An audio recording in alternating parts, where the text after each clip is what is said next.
1 दिसंबर से देश में कई सारी चीजें बदल जाएंगी, जैसे कि एलपीजी सिलेंडर की कीमतें, आधार कार्ड, पेंशन के नियम, जिनका सीधा असर आपकी जेब पर पड़ेगा। तो ये बदलाव कौन कौन से होंगे, चलिए हम आपको बताते हैं इस वीडियो में।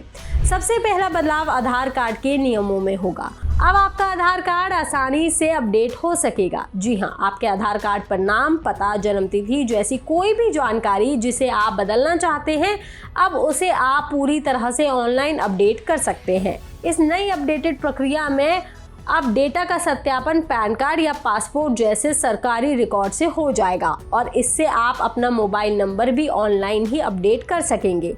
वहीं UIDAI ने एक नया आधार ऐप भी लॉन्च कर दिया है। दूसरा बदलाव घर की रसोई के बजट से जुड़ा होगा। दरअसल हर महीने की पहली तारीख को तेल कंपनियां LPG के दामों में बदलाव करती हैं और 1 दिसंबर को भी नई कीमतें जारी की जा सकती हैं।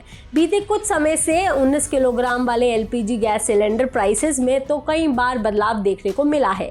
पहले नवंबर को इसकी कीमतों में 6.50 रुपए की कटौती की गई थी, लेकिन घरेलू इस्तेमाल वाले 14 किलोग्राम वाले गैस सिलेंडर के दाम लंबे समय से स्थिर हैं। ऐसे में इसकी कीमतों में साल के अंत में साल के आखिरी महीने में बदलाव की उम्मीद जताई जा रही है।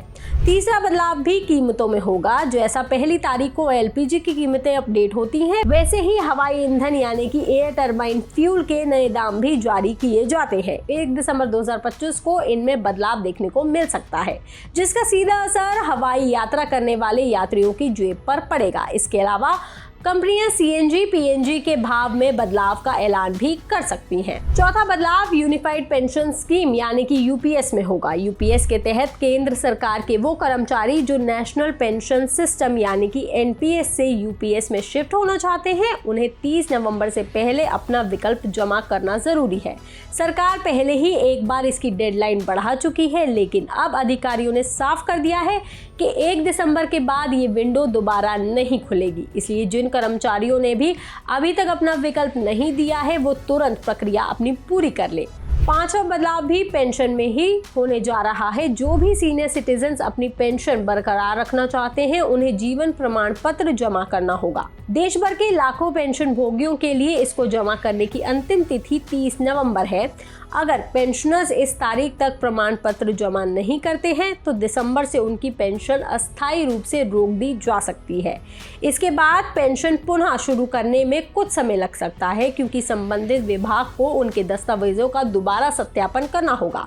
हालांकि जीवन प्रमाण पत्र मोबाइल ऐप और कई बैंकों के डोर स्टेप सेवाओं के जरिए आसानी से पूरा कर सकते हैं। छठा बदलाव टैक्स से जुड़ा हुआ है। अगर अक्टूबर महीने में आपकी TDS कटौती हुई है, तो फिर सेक्शन 194IA, 194IB, 194M और 194S के तहत स्टेटमेंट जमा करने का आखिरी मौका है। 1 दिसंबर के बाद ये काम नहीं हो सकेगा। जिन टैक्स पेयर्स को सेक्शन 92E के तहत रिपोर्ट जमा करनी थी, उनके लिए आयकर विभाग की ओर से इसकी आखिरी तारीख 30 नवंबर तय की गई थी, इसलिए इसे भी आप आज ही निपटा लीजिए। इन सब के अलावा आपको बता दें कि दिसंबर महीने में बम्पर बैंक हॉलीडेज हैं, इसलिए आप बैंक से जुड़े हुए काम भी समय से निपटा लें। RBI की बैंक हॉलीडे लिस्ट के मुताबिक नए महीने की शुरुआत ही छुट्टियों से हो रही है।